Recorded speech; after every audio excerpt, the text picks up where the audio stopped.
Bata ka man o matanda, inaabutan tayo ng panahon na biglang nawawala ang ating lakas at kalusugan.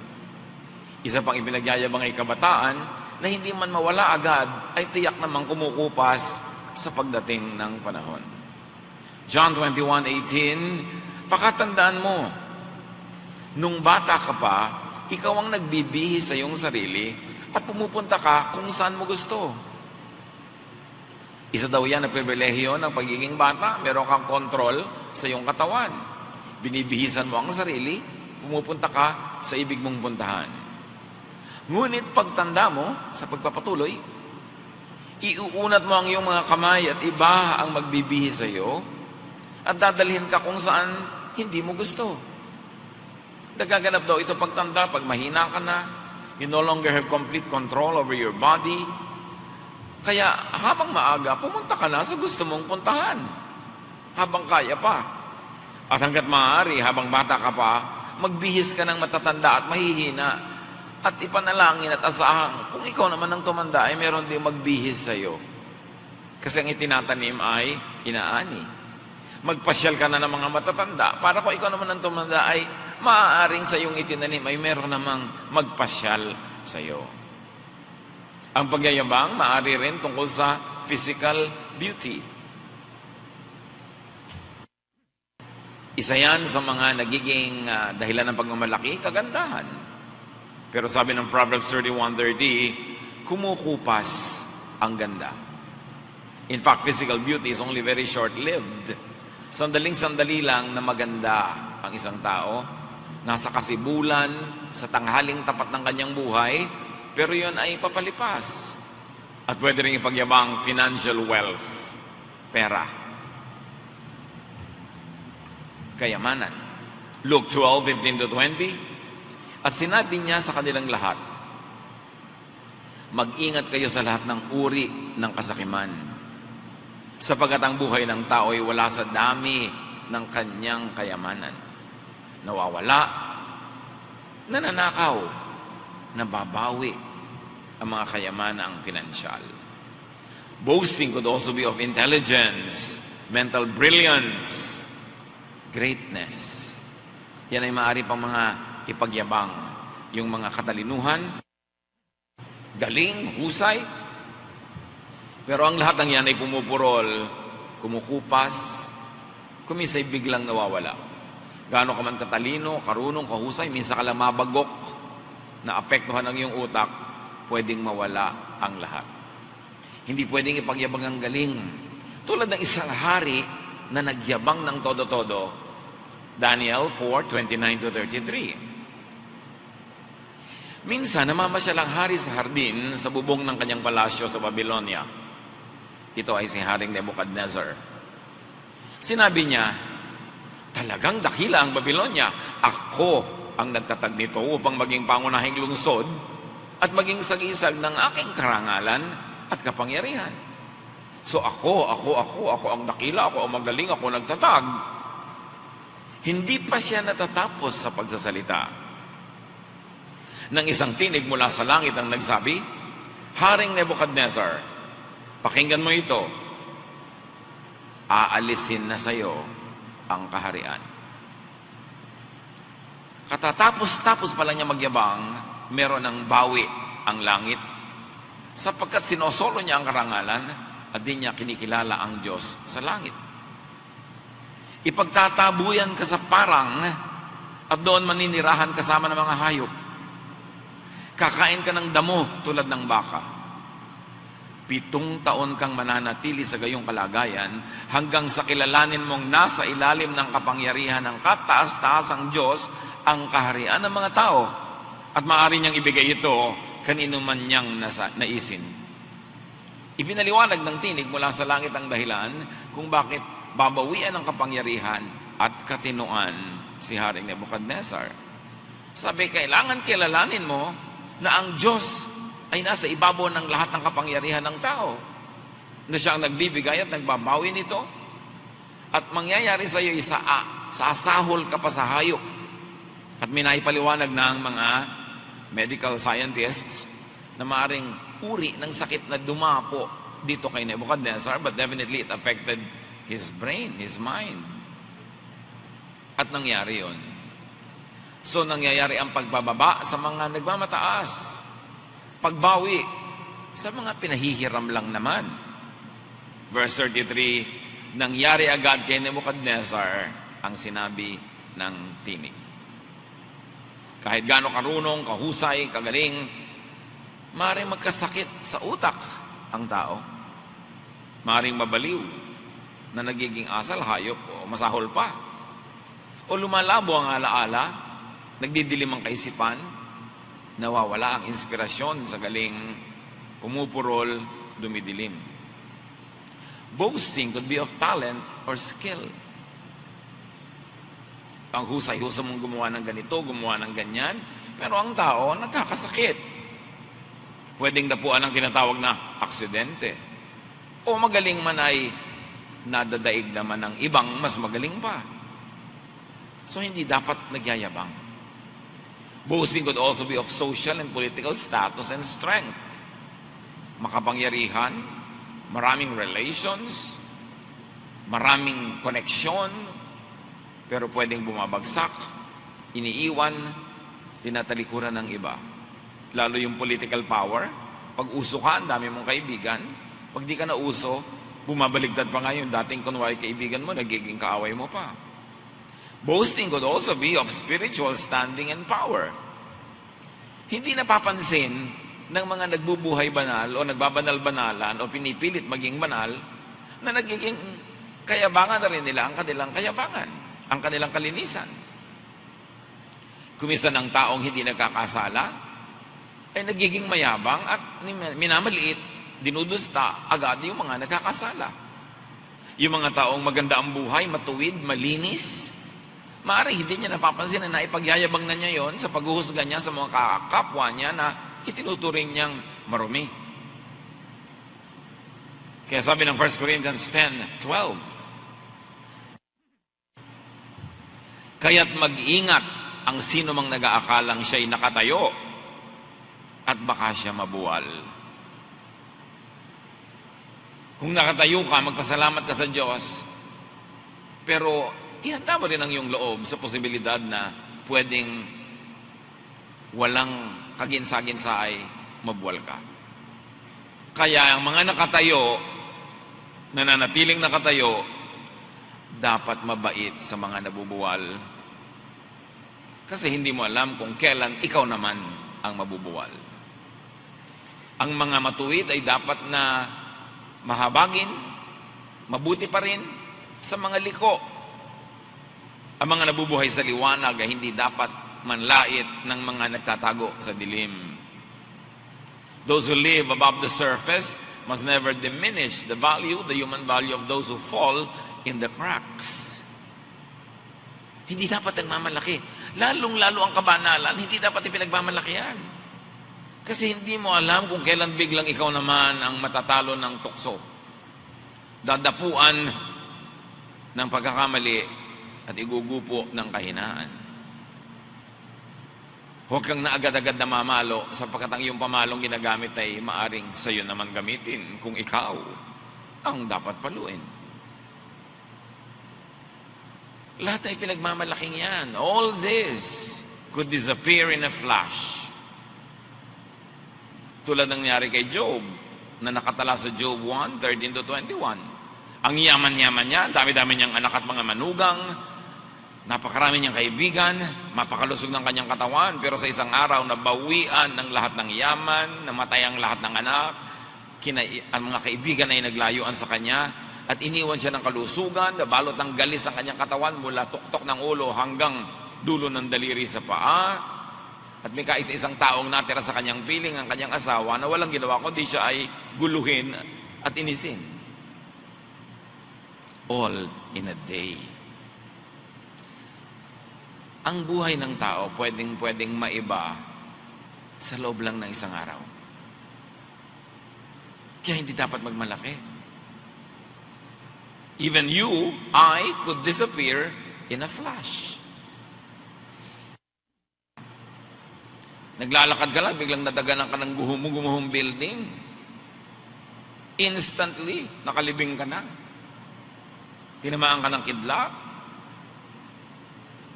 Tinamaan ka ng ligaw na bala? O bigla ka naka-atake sa puso?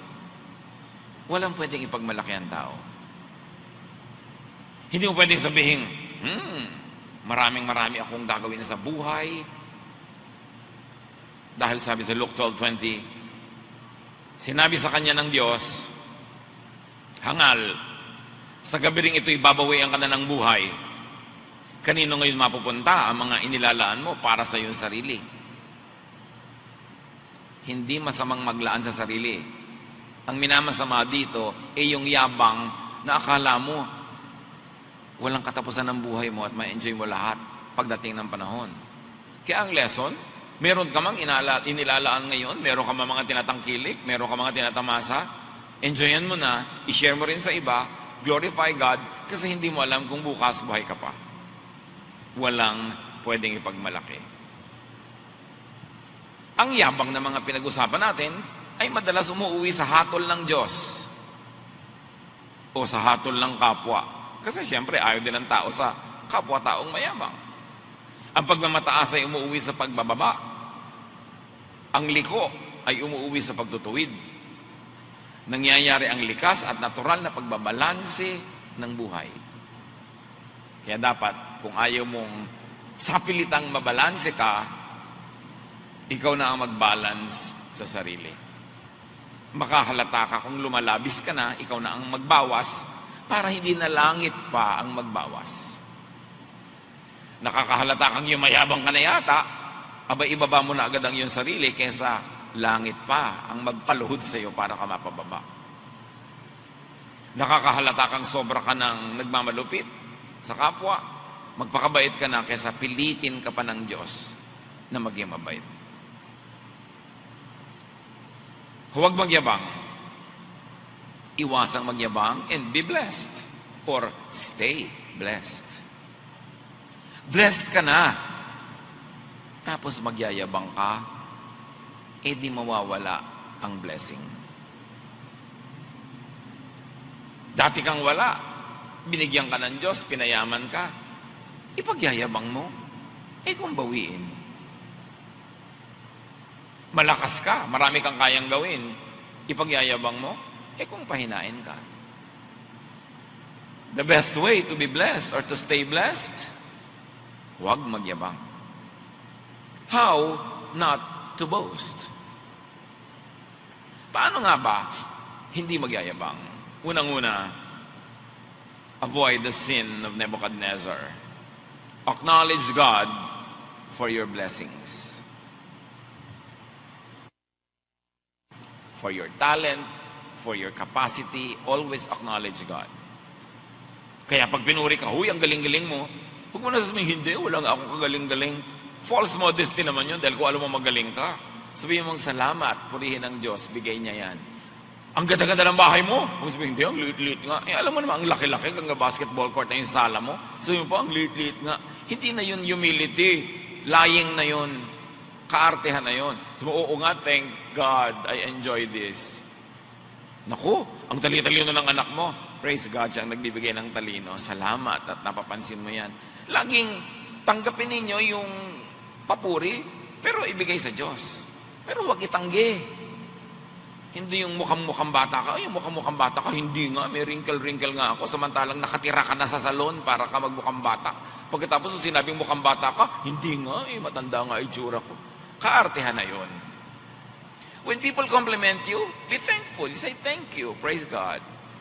Ang galing-galing mo naman tumula, ang galing-galing mo kumanta, salamat po at purihin ng Diyos. Huwag yung hindi naman po ako magaling. Kasi hindi na effective yun. Nakakainis pa nga yung ganda ng arte. Be thankful to God. Thank God all the time.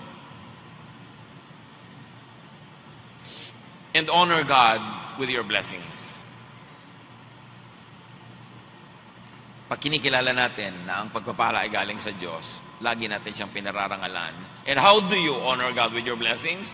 Multiply the blessings.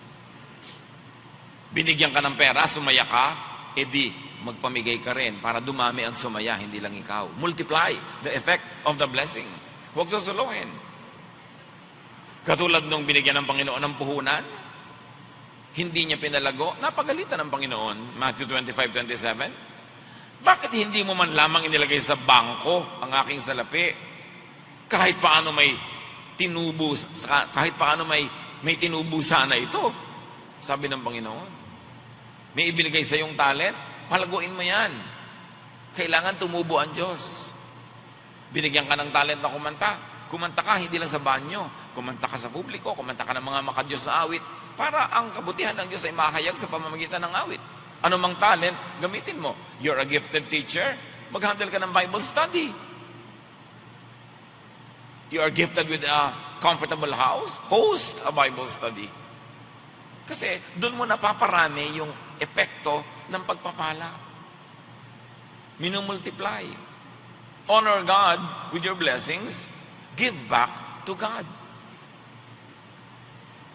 Kung galing sa Diyos, abay dapat ka magsukli. May ibinigay sa iyo, dapat bigyan mo siya ng tubo. Dapat ka mag-entrega sa Diyos. Kasi siya ang may bigay. Make at least correct offerings. Bakit dapat correct ng offerings? Because it is recognition of God as giver. Bakit napakahalagang nagbabayad ka ng buwis? Sa gobyerno. Bakit pwede kang ikulong dahil lang hindi ka nagbayad ng buwis? Kasi pag nagbabayad ka ng buwis, ibig sabihin, nire-recognize mo yung gobyerno. Kaya ang mayroong mga civil disobedience, ayaw na nag-recognize ang isang gobyerno, hindi sila nagbabayad ng buwis. Ngayon, nire-recognize mo ang Diyos. Nire-recognize mo siya ang nagbibigay ng lahat ng blessing. Eh di nagbubuwis ka sa Kanya. Hindi dahil kailangan nyo ng Diyos, kundi kailangan nyo ng gawain ng Panginoon, o kaya kailangan mo yon para maalala mo lagi na bigay ng Diyos ang lahat, kaya dapat ka magbuwis. Genesis 28:22, ibabalik ko sa inyo ang ikasampung bahagi ng lahat ng ipagkakaloob ninyo sa akin. Kailangan ba ng Diyos yung ikasampu? Hindi. Pero kailangan ng kanyang bahay dalanginan. At number 2, kailangan nung tumanggap ng pagpapala na ipaalala sa kanyang sarili na bigay lang yun ng Diyos at di niya dapat solohin. So there is a practical and there's a symbolic and a ceremonial value to giving back to God. Kaya sa Malakay 3:8-11, ang walang kamatayang teaching na ito, kausap ng Diyos ang bayan. Ang tanong ko naman ay, matuwid bang pagnakawan ng tao ang Diyos? Hindi. Ngunit pinagnanakawan niyo ako. Sa paanong paraan? Sa mga ikasampung bahagi ng mga handog. Isinusumpa ko kayong lahat sapagkat ako'y pinagnanakawan ng buong bansa. Sabi ng Diyos. Dalhin ninyo ng buong buo ang inyong mga ikasampung bahagi sa tahanan ng Diyos upang matugunan ang pangangailangan sa aking tahanan. Subukin ninyo ako sa bagay na ito. Kung hindi ko buksan ang mga bintana ng langit at ibuhos sa inyo ang masaganang pagpapala. Hindi ko rin hahayaang salantain ng mga balang ang inyong mga pananim at mamumunga na ng sagana ang inyong mga ubasan. Ang sabi ng Panginoon, naiinis ako sa inyo, dinadaya nyo ako. At huwag nyo akong inisin. Bigyan nyo ako ng kasiyahan at pagka hindi naman iba yung lalong kasiyahan ang tatanggapin nyo mula sa akin. So honor God, do not boast, and honor God with your blessings, share with others. Tuwing may natatanggap ka sa Panginoon, huwag mong salohin, laging merong kaparte yung iba. Natutuwa siya. Matthew 25:35, sabi niya doon sa mga gagantimpalaan, sapagkat ako'y nagugutom at ako'y inyong pinakain. Ako'y nauuhaw at ako'y inyong pinainom. Ako'y isang dayuhan at inyong pinatuloy. Ano mang buti ang ginagawa natin sa kapwa is an act of high worship. Ang pagsamba ay hindi lang sa pag-awit, sa pagsayaw, sa pagdadasal. Napakataas na uri ng pagsamba. Ang paggawa ng mabuti, lalo sa mga hindi makakapagsukli, lalo sa mga sobrang kawawa at maralita, mahina. Yun ang kabutihan na kinikilala ng Diyos na siya mismo ang beneficiary kasi mahal niya yung binigyan mo, edi siya yung tumatanaw, siya ngayon ang magbabalik. Napakahalaga. Hindi ka pwede magmahal sa Diyos nang hindi ka palabigay sa kapwa. Magandang test yun eh. Paano ko pa malalaman na meron akong totoong faith? Palabigay ka ba sa kapwa? Yun, isa sa mga palatandaan na meron kang tunay na pananalig. Honor God with your blessings by what? You should enjoy your blessings on time, in time. Yung on time, sa nakatakdang schedule. Yung in time, kung kailan nagkataon at dumating, enjoy the blessing. Naranasan nyo na ba na may niregaluhan kayo ng magandang damit, tapos hindi sinusuot, nasa cabinet lang? Niregaluhan nyo ng magandang plato, baso, hindi ginagamit, nasa cabinet lang? Niregaluhan nyo ng gamit na mahusay, ayaw gamitin dahil baka marumihan, baka dumumi, baka mabasag? Ikinakatuwa nyo ba yung ganon? O gusto nyo nakikita nyo yung ginagamit niya yung bigay nyo? Ganon ang Diyos. Yung bigay niya, gusto niyang makitang ine-enjoy natin. Dahil binibigyan tayo ng pagpapala para ating ma-enjoy, hindi para ating ilagay sa estante. In other words, appreciation is important. And one of the best ways to appreciate a gift is to put it to good use. So enjoy the blessings that God gives you. Ecclesiastes 3:1, ang lahat sa mundong ito ay may kanya-kanyang panahon. May kanya-kanyang oras. Kaya may oras ng pagtamasa, paglasap, pag-enjoy sa blessings ng Diyos. Huwag ipagyabang ang bukas. Anong ibig sabihin? Ay, next year na ako magpapahinga. Eh kung mamatay ka na next month, hindi ka na nakapagpahinga. O ayan, napahinga ka tuloy ng napakahaba. Huwag mo sabihin na magtitipid ako ng 10 taon, sa ika-11 taon, doon ako magbabakasyon. Yun ang pagyayabang. Sure ka, nasa 11th year, andyan ka pa. So what do? Because you respect time and the unpredictability of anything that can happen in life, every day, may trabaho ka, may bakasyon ka, may treat ka to yourself, may sakripisyo ka para sa iba, ginagawa sa loob ng isang araw. Every week, meron ka ring mini vacation, yun man ay whole day or half a day. Every week, meron ka ring pagtitreat sa sarili mo at sa iba. Kakain kayo siguro ng makakaya mong kainin na masarap. Magpapahinga ka. Hindi iipunin mo lahat ang hirap ngayon at babawi ka na lang many years from now. Isang uri yun ng pagyayabang. So, enjoy life. Plant, work, harvest, rest, all in a day. Dapat marunong tayong merong mini vacation every day. Kahit man lang half an hour yon, yung gusto mong gawin, mapag-isa ka, manahimik ka, magawa mo. Hindi yung puro pagtitiis. Alam niyo yung sobrang tiis ng tiis, inis na inis, sikil na sikil, sakripisyo ng sakripisyo. Maraming nagiging sakit ang katawan. Sapagkat lahat ng ating pagsikil sa tunay nating nararamdaman, pagtitiis, pagkainis, pagkagalit, naiipon yan at nagbibigay ng sakit sa ating lupang katawan. Kaya, di ba sabi, magpatawad ka para hindi ka magdala ng galit. Sabihin mo sa iyong kapwa ang niloloob mo para hindi mo sinasarili at hindi mo iniinda mag-isa. Ipahayag mo ang gusto mong sabihin. Say no to say no. Say yes to say yes. Para hindi ipon na ipon ang lason sa iyong katawan na biglang sasambulat na lang, malalang sakit na pala. Importante yon. May oras para sa lahat. At sa loob ng isang araw, may oras para sa lahat. Pagtatrabaho, pagpapahinga, pagsasaya, pagtitiis, pagbibigay sa gusto ng katawan, sa pagpigil dito. All in a day, it can happen. In a week, in a month, in a year. Huwag ipagyabang ang bukas. Huwag sobrang asahan. Gawin na ang magagawa ngayon. Because you do not hold tomorrow. James 4:13-14. You should know better than to say, today or tomorrow we will go to the city. We will do business there for a year and make a lot of money. What do you know about tomorrow? How can you be so sure about your life?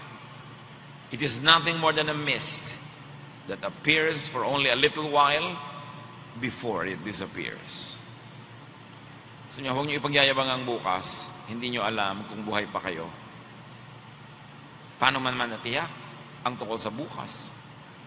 Paano ka nakatiyak tungkol sa buhay?